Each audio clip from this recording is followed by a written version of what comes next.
Hey guys, Trevor from Emerald City Guitars, and for my pick of the day, we're doing this Hiwatt Custom Studio Stage Mark II. We ran a little late today. It's been super busy, so I'm not gonna bore you guys with too much chatter, but this is a really impressive amp. If you dig vintage Hiwatts, if you haven't really experienced the vintage Hiwatt thing, these are a really cool opportunity to find them a little easier, a little bit more affordable. They are powerful amps. They've got their kind of own inherent tone. This is a 212. So it goes between 40 watts and 20 watts. EL84s with some ECC83s, so you can get a cool brightness out of those EL84s as well. These Fane speakers sound great, super sturdy, very directional. You can feel it in your chest when you're playing, which I always like in this type of amp. This amp is in perfect condition. We got out of an amazing studio in town that literally used it just for that. They need the Hiwatt sound, boom, you got it. A lot of people know about these amps, a lot of people don't. I really urge you to check out the Hiwatt deal. They are super cool, and you hear a lot of Fender, you hear a lot of Box, a lot of Marshall. Hiwatts have their own deal. They kind of remind me of Ampeg in this way. They have this kind of cool softness to them, but lots of detail. So there's kind of two ways to approach this amp. And again, you have that 40 watts to 20 watts, which is really cool. Kind of goes between studio and stage. If you want a lot of gain, hit that gain up and bring the master up second. You have this 3-band EQ that's fantastic and an all-tube spring reverb. So I shredded on that for a while. It was really, really fun. Like I said, you got that big kind of warm compression type tone going on. It's forgiving, it's fun, it's full. You know, kick that gain back, then brought the master up, and that's how you get the cool clean sounds. And they have a really nice, not as clean bell-like as a Fender, but you can start getting a little bit of that jangle out, which is cool. It's familiar. And obviously right in between, you can really kind of flirt with both settings and find that magic spot.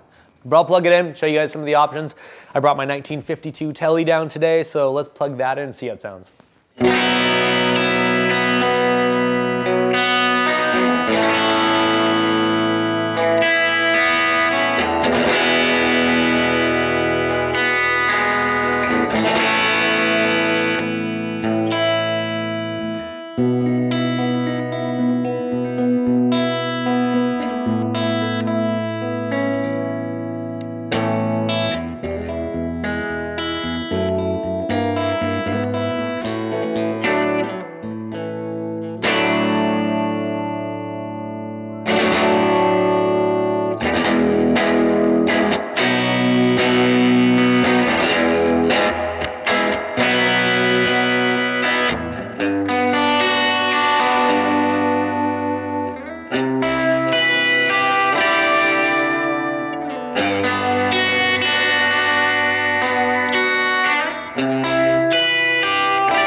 All right, guys, thank you so much for your time. That was a Hiwatt Custom Studio Stage Mark II.